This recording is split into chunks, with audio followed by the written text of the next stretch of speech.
네, 수년 동안 계속됐던 가나안 땅 정복 전쟁이 이제 마무리되어져 갑니다. 아직 정복하지 못한 성읍들이 남아 있었지만 하나님께서 명령하신 대로 가나안 땅을 지파대로 분배하기 시작합니다. 오늘 읽은 15장부터는 요단강의 서쪽 편에 있는 땅의 분배를 하기 시작하는데요. 아주 세밀하게 지명을 정확하게 말하면서 기록하고 있습니다. 이 땅의 분배 원칙이 있었는데요. 그것은 민수기 26장에 기록되어 있습니다. 하나님께서 당시에 모세에게 명령하신 그 방법대로 지파의 땅 분배가 이루어졌습니다. 그것은 바로 인구수에 따라서 제비뽑기의 방법으로 진행된 것입니다.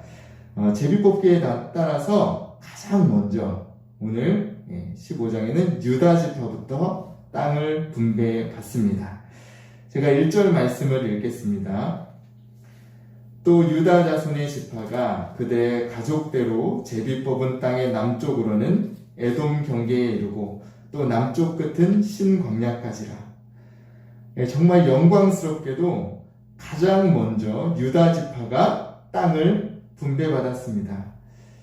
원래 이 땅의 분배는 어떤 장자였던 르우벤부터 시작해서 쭉쭉쭉 나이 순대로 이렇게 진행되고 그런 방식이 아니라 철저하게 하나님께서 말씀하신 방법과 하나님의 뜻대로 진행된 것입니다. 그리고 이렇게 유다가 처음으로 땅 분배를 받은 것은 창세기에서 야곱을 통해 하신 유다에 대한 예언의 성취였습니다. 창세기 49장 8절부터 10절까지 말씀에 기록되어 있는데요. 유다에 대한 예언의 말씀을 제가 읽겠습니다. 유다야, 너는 내 형제의 찬송이 될지라. 내 손이 내 원수의 목을 잡을 것이요 내 아버지의 아들들이 내 앞에 절하리로다. 유다는 사자 새끼로다. 내 아들아, 너는 움킨 것을 찢고 올라갔도다. 그가 엎드리고 웅크림이 숫사자 같고 암사자 같으니 누가 그를 범할 수 있으랴. 규가 유다를 떠나지 아니하며 통치자의 지팡이가 그 발 사이에서 떠나지 아니하기를. 실로가 오시기까지 이르리니 그에게 모든 백성이 복종하리로다. 어떻습니까? 어떠십니까? 이 창세기에서 벌써 오래전부터 이미 유다 지파는 장자권을 받았습니다. 유다 지파가 사자처럼 강하고 강성할 것이며 여기서 온 이스라엘을 다스릴 통치자가 나올 것을 이미 예언했습니다. 그럼 그것은 이 유다 지파를 통해서 나오는 이스라엘의 가장 위대한 왕 다윗을 말하는 것이며 나아가 다윗의 자손으로 이 땅에 오실 메시아 예수님을 말하고 있는 것입니다. 이것을 통해서 이 모든 말씀이 성취되었음을 저와 여러분들은 이미 알고 있죠. 자, 그런데 이것이 이 메시아를 통한 성취뿐만 아니라 오늘의 땅 분배에도 적용되는 것입니다. 하나님께서는 이미 태초부터 계획하신 바 하나님의 그 뜻을 이루고 계신 것이죠. 이 땅 분배라는 것이 아주 민감하고 중요한 문제입니다. 사람들이 아주 중요하게 생각하는 문제죠. 그런데 이 제비뽑기를 통해서 공정하고 선하게 하나님의 선함으로 진행하셨고 이것을 통해서 하나님의 뜻을 드러내신 것입니다. 유다 자손은 가장 먼저 땅을 분배받았을 뿐 아니라 가나안 땅 서쪽 편의 거의 절반에 달하는 엄청난 크기의 땅을 받았습니다. 그것이 1절부터 12절까지 기록되어 있는데요. 그 땅의 경계를 우리가 발음하기 어려운 그런 아주 세세한 지명을 기록하면서 분명하게 말해주고 있습니다. 동, 서, 남북, 사방의 경계를 기록하고 있고요. 확인해 보면 유다 지파는 그 넓은 땅을 받음과 동시에 베들레헴이나 헤브론과 같은 이스라엘의 역사에 있어서 가장 중요한 땅을 받은 것입니다. 이러한 땅 분배는 사람이 보기에는 다소 불공평해 보이는 부분이 있을 수 있습니다. 유다 지파에게 편향된 땅 분배라고 생각될 수도 있죠. 하지만 우리가 기억해야 할 것은 앞서 말했던 바 이 모든 것이 하나님의 계획, 하나님의 약속의 성취라는 것입니다.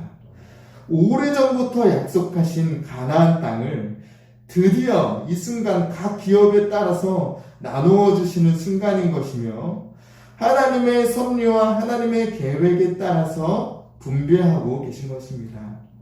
이제 각 지파가 땅을 분배받으면서 해야 될 일은 무엇이겠습니까? 그것은 바로 하나님께서 우리의 생각보다 선하시다는 믿음으로 이러한 분배를 순종하면 되는 것입니다. 하나님의 행하실 일을 신뢰하면서 그 결과까지도 비록 더 많을 수 있고 더 적을 수 있으나 그것까지도 믿음으로 순종하면 되는 것입니다. 자, 20절부터 63절까지는 유다가 차지한 성읍들을 일일이 기록하고 있는데요. 이 유다 지파는 약 120여 개나 되는 굉장히 많은 성읍을 분배받았습니다. 아주 실제적인 지명들이 모두 다 기록되어 있는데요. 그걸 간단히 정리하면은 이 성읍들이 4개 지역에 나눠서 분배되고 있음을 알 수 있습니다. 첫 번째로는 팔레스타인 남쪽에 있는 네게브 지역의 성읍, 또 유다 산지와 지중해 연안 사이에 평지가 있었는데요. 낮은 평지 지역에 있는 성읍, 들판이었죠. 또 헤브론과 예루살렘을 끄고 있는 유다 산지, 그 산지에 있는 성읍들, 또 마지막으로 사해의 서쪽평에 있었던 광야 지역의 성읍들, 이렇게 4부분을 나누어서 분배를 했습니다. 이 모든 성읍들은 하나님께서 이미 이 기업으로 주신 지역이었지만 아직 정복하지 못한 곳까지 포함되어 있었습니다. 여호수아가 이끄는 이스라엘 백성들이 수년간의 정복 전쟁을 통해서 이곳을 점령하였지만 그것은 주요 가나안 땅의 이방 족속들을 물리친 것이었고 여전히 남아있었던 잔당들이 있었습니다. 그러나 이 모든 지역을 하나님께서 이미 주시기로 약속하셨기 때문에 이스라엘 백성들은 믿음으로 그 뜻에 따라서 분배받은 지역으로 흩어져 나아가 말씀에 순종하여 그 땅을 정복하면 되는 것이었습니다. 자, 그런데 아주 오늘 말씀에서 중요한 사실을 전달하는 말씀이 15장의 마지막에 등장하고 있는데요. 63절 말씀입니다. 제가 읽겠습니다. 예루살렘 주민 여부스 족속을 유다 자손이 쫓아내지 못하였으므로 여부스 족속이 오늘까지 유다 자손과 함께 예루살렘에 거주하니라. 네, 15장의 마지막 절은 이 말씀으로 장식되고 있습니다. 그것은 쫓아내지 못한 이방 족속에 대한 기록이죠. 하나님께서는 분명히 말씀하셨습니다. 그들을 모두 다 진멸하라고 말씀하셨죠. 여호수아도 유다 지파에게 이들을 보내면서 그들을 모두 쫓아내라고 명령했습니다. 그러나 유다 지파는 그들을 완전히 쫓아내지 못하였으며 결국 이 예루살렘 성에 함께 거주하는 길을 선택합니다. 이들이 이렇게 완전히 이방 족속을 몰아내지 못한 원인은 무엇이었을까요? 그것은 바로 이들이 싸움에 임할 때 하나님의 말씀을 끝까지 온전히 신뢰하지 않았기 때문입니다. 물론 이 예루살렘에 있는 성이라는 게 지정학적으로 굉장히 정복하기 어려운 성이었죠. 그러나 중요한 것은 하나님께서 이미 승리를 약속하셨고 이미 이스라엘 백성들에게 유다 지파에게 주시리라고 약속하셨기 때문에 그 뜻에 따라 순종했다면 분명히 여부스 족속을 쫓아내고 완전한 정복을 할 수 있었을 것입니다. 결국 이렇게 마지막에 모든 족속을 쫓아내고서 한 여부스 족속을 남겨놓는 것은 하나님의 명령을 불순종한 일이 되어버린 것입니다. 하나님 명령에 대한 유다 지파의 불완전한 순종을 보여주는 것입니다. 여러분, 이것이 굉장히 큰 영향을 미치는데요. 후에 이어질 이스라엘 역사를 보면요, 이 사건을 통해서 치명적인 영향을 미칩니다. 바로 이스라엘 백성이 우상 숭배로 이어지는 결과로 이어집니다. 사랑하는 성도 여러분, 우리가 하나님의 말씀 앞에 순종하는 일은 완전한 순종이어야 합니다. 하나님의 뜻에 완전히 우리의 뜻을 엎어뜨리며 하나님의 명령에 끝까지 마지막으로까지 순종해야 하는 것이죠. 그런데 아주 작은 일, 아주 조그만한 걸림돌이 우리의 마음을 무너뜨리기도 하고 하나님의 명령을 순종하는 삶을 살다가 그렇지 못한 삶으로 이끌기도 한다는 것입니다. 그럼 이스라엘 백성들에게 지금 이 상황은 이스라엘 백성이 힘이 강하고 이스라엘 백성이 힘이 약했기 때문에 점령했거나 점령하지 못하는 그런 문제가 아니었습니다. 이들에게 중요한 것은 하나님 편에 견고하게 서 있는가, 끝까지 하나님을 의뢰하고 하나님의 명령을 순종하려 하고 있는가가 중요한 것이었습니다. 말씀을 마칩니다. 오늘의 말씀을 통해 다시 한번 순종에 대해 생각해 보게 됩니다.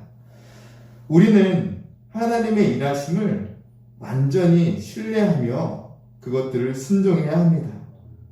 하나님께서 어떤 결과를 우리에게 주시든지 그것이 우리의 예상보다 좋은 결과이든 우리의 예상보다 나쁜 결과이든 그 결과를 우리에게 주시는 하나님의 일하심을 믿는 것, 그것이 참으로 중요할 것입니다. 어떤 상황에서든지 하나님의 말씀대로 행하는 것이, 또 끝까지 온전히 순종하는 것이 중요한 순종의 법칙이 될 것입니다. 오늘도 오늘의 본문 말씀을 기억하시며 완전한 순종을, 완전한 믿음을 하나님께 내어드리는 저와 우리 성도님들이 되시기를 축복하며 기도합니다. 기도하겠습니다. 하나님 아버지, 오늘 말씀을 통해 유다 지파의 땅을 분배하시는 하나님의 말씀을 봅니다. 하나님, 우리에게 주시는 결과가 어떠하든지 우리에게 일하시는 하나님의 그 일하심을 신뢰하는 믿음을 허락하여 주옵소서. 하나님, 어떤 상황에서든지 또한 끝까지 하나님의 말씀을 순종하며 조그만 일에 넘어져 불순종하는 일이 없도록 우리의 삶을 인도하여 주옵소서. 오늘 하루도 이 말씀을 기억하며 우리의 믿음을 주님께 드리고 온전한 순종을 주님께 드리기를 간절히 원하오니 우리의 신앙과 삶을 붙들어 주옵소서. 이 모든 것 주님께 맡겨드리오며 살아계신 예수 그리스도 이름으로 기도하옵나이다. 아멘.